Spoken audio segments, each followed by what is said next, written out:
Hey everybody, welcome back to the channel. Today, we're going on an adventure and I brought you all along.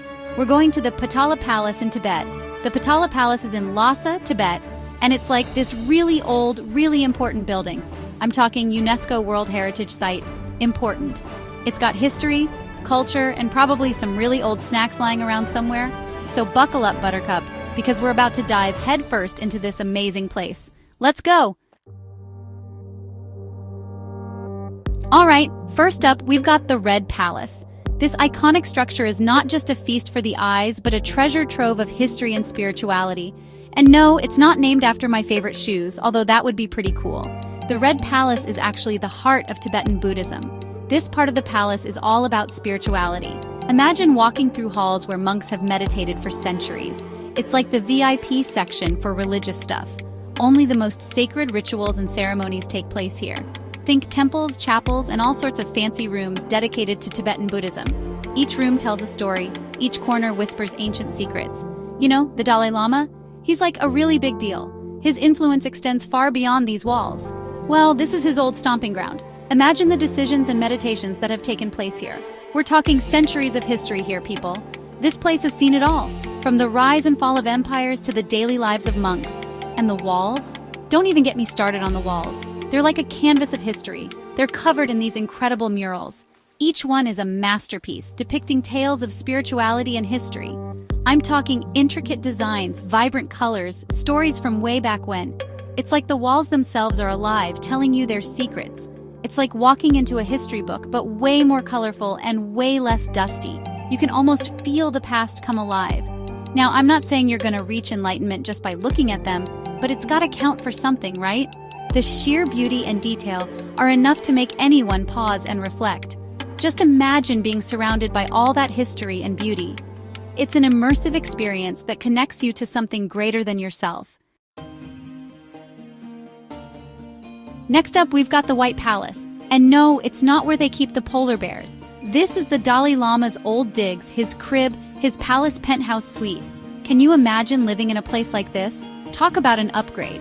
This part of the palace is all about the Dalai Lama's life and times. We're talking his private quarters, his offices, his meditation rooms, and let me tell you, the Dalai Lama had good taste. We're talking luxurious fabrics, golden statues, and views that would make your jaw drop. Can you imagine the guest list, monks, politicians, maybe even a Yeti or two? But seriously, the White Palace is a testament to the power and influence of the Dalai Lama, and it's just really, really pretty to look at. Okay, you guys, get ready to be blinded by the bling because we're talking about the golden roofs. And yes, they are exactly what they sound like. Roofs covered in actual gold. Can you believe it? Talk about making a statement. We're talking tons of gold, shimmering and shining in the sunlight. It's like they took all the glitz and glamour of Hollywood and airlifted it to the top of a mountain. And the best part? These golden roofs aren't just for show. They actually serve a purpose. See, gold is a great reflector of sunlight, which helps keep the palace warm in the winter and cool in the summer. It's like ancient Tibetan air conditioning. Get ready to be wowed because we're entering the Great West Hall. This place is massive. It's like they took a football field, flipped it on its side, and said, "Let's have a party." This is where the Dalai Lama would address his people, hold ceremonies, and basically just show everyone how important he was. We're talking towering pillars, intricate murals, and enough gold leaf to make King Midas jealous. It's like walking into a jewelry box, but instead of diamonds and rubies, you've got history and culture. And the acoustics? Don't even get me started on the acoustics. But seriously, the Great West Hall is a sight to behold. It's a reminder that sometimes bigger is better. Okay, get ready for a history lesson because we're going deep underground to the Dharma Cave. This isn't just any cave, people. This is where it all began. Legend has it that before the Potala Palace even existed, this cave was a sacred meditation spot. We're talking centuries of good vibes and spiritual energy concentrated in one place. And the best part? The cave is filled with ancient artifacts and relics. It's like stepping into a time capsule. But instead of bell-bottoms and disco balls, you've got history and spirituality. Get ready to feel the peace, everybody, because we're entering the Saint's Chapel. This is one of the most sacred places in the entire Potala Palace. It's like the spiritual heart of the whole place. And trust me, you can feel it the second you step inside. The air is thick with incense, the walls are lined with prayer wheels, and the only sound you hear is the gentle chanting of monks. And then there are the relics. This chapel is home to some of the most important religious artifacts in Tibetan Buddhism. Just peace, tranquility, and a whole lot of history. Hold on to your hats, folks, because we're about to enter the tomb of the 13th Dalai Lama. This isn't just any tomb, it's a marvel of architecture and history, a place where the past whispers through every stone and artifact. Now, I know what you're thinking. Ellen, a tomb? That's a little morbid, don't you think? But let me assure you, this is not a place of sorrow. It's a celebration of life, legacy, and the incredible journey of the 13th Dalai Lama. And you know what? You're right.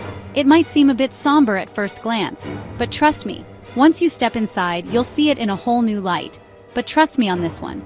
This place is a testament to the grandeur and spiritual depth of Tibetan culture. This is no ordinary tomb. This is a masterpiece. Imagine a structure that stands 9 stories tall, each level more breathtaking than the last.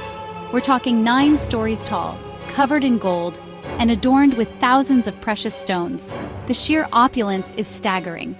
It's like they took all the wealth and artistry of Tibet and poured it into one building.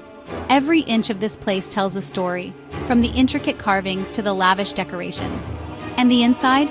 Don't even get me started on the inside. It's a whole other world in there, a sanctuary of art and devotion.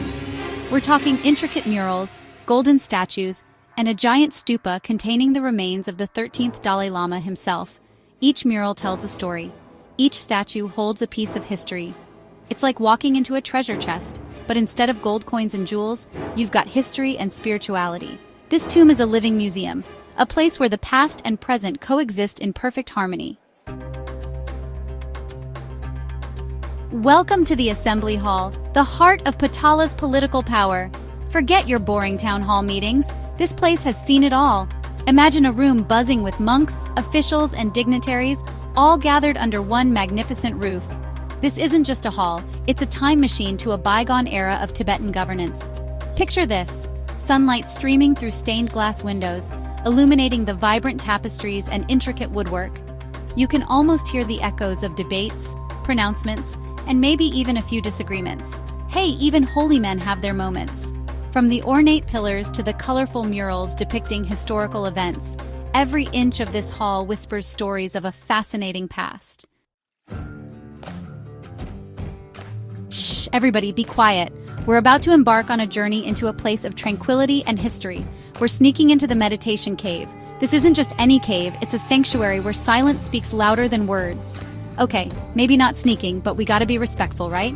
This place demands a certain reverence, a quiet respect for its history and significance. This is where the Dalai Lama came to escape the hustle and bustle of palace life. Imagine the weight of leadership and the need for a serene escape. Can you imagine having a stressful day ruling a nation and then coming to this peaceful little cave to unwind? It's like stepping into another world. It's like the ultimate man cave, but instead of a big screen TV and a beer fridge, you've got meditation cushions and incense, a place to find inner peace. Now, I'm not saying you're gonna reach enlightenment just by sitting here for 5 minutes, but it's gotta count for something, right? Every moment of calm adds up. And the view? Don't even get me started on the view. It's like nature's own masterpiece, a painting that changes with every glance. It's like having a 180-degree window onto the Himalayas. The vastness of the mountains makes you feel both insignificant and profoundly connected. I bet the Dalai Lama got all his best thinking done right here. In this serene environment, clarity and insight come naturally. All right, everyone, let's take a break from all the gold and grandeur and step into the courtyards. These open-air spaces are like little oases of peace and tranquility in the middle of all the hustle and bustle. It's like they took a piece of the Himalayas and plopped it right in the middle of the palace. You can practically smell the fresh mountain air and hear the wind whispering through the prayer flags. Now, I don't know about you, but after spending all day exploring temples and tombs, I'm ready for a little R&R. And the courtyards are the perfect place to do just that. It's like a little slice of Tibetan life, right in the heart of the palace. Well, folks, that's a wrap on our whirlwind tour of the Potala Palace. I don't know about you, but I'm exhausted. All that history and culture can really take it out of you. But it was worth it, right? We saw some amazing sights, learned about Tibetan history, and maybe even found our inner Zen along the way. If you ever find yourself in Tibet, do yourself a favor and add the Potala Palace to your itinerary. You won't regret it. And hey, if you do go, tell them Ellen sent you. Maybe they'll give you a discount.